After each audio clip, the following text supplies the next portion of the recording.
Le vrai faux de l'info de la matinale, c'est avec vous Laurent Guimier, bonjour. Bonjour Thomas. Évidemment, ce matin, vous avez passé au tamis l'interview de Jean-Marc Ayrault, le Premier ministre qui était chez nous hier matin. Oui, Jean-Marc Ayrault qui a dit beaucoup de choses, mais je me suis arrêté sur deux chiffres étonnants. Un chiffre sur les créations d'emplois et puis un autre sur la justice. Je commence par celui-là à propos de la réforme pénale de Madame Taubira.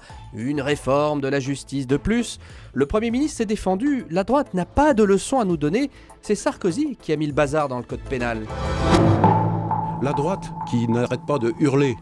Vous savez combien de lois elle a fait sur la réforme pénale 77, en 10 ans 78. 70.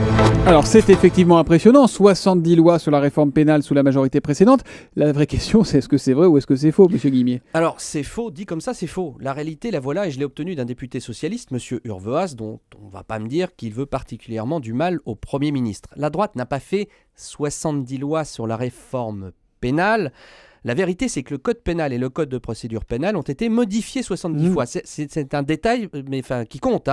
Il s'agissait parfois que d'une modification sur un point précis. Exemple, dans les 70 modifications, je vois en juillet 2008 la création d'une infraction pénale sur la détention des produits dopants, ou en mars 2004, la répression des messages racistes. Attendez, vous dites 2004, c'était avant l'élection de Nicolas Sarkozy, Laurent. Oui, alors c'est masqué parce qu'il le dit, je crois, Jean-Marc Ayrault, mais Jean-Pierre parle sur sa voix. Ces 70 modifications ont été recensées, le député me l'a bien précisé, entre 2002 et 2012, en 10 ans, donc pas uniquement sous le quinquennat Sarkozy. Mais disons de gouvernement de droite. Vous avez également vérifié un chiffre concernant les créations d'emplois. Oui, précisément sur les premiers effets positifs du crédit impôt compétitivité, le CICE. Écoutez. L'INSEE vient de sortir ses premiers chiffres. Les premières mesures de baisse du coût du travail ont un effet sur la création d'emplois. 15 000 emplois créés grâce au CICE.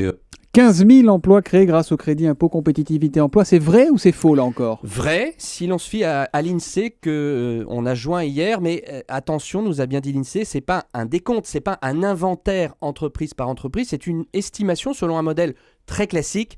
Tant de baisse de charges égale tant d'emplois créés. L'INSEE nous dit qu'on aura des chiffres vraiment concrets dans un an.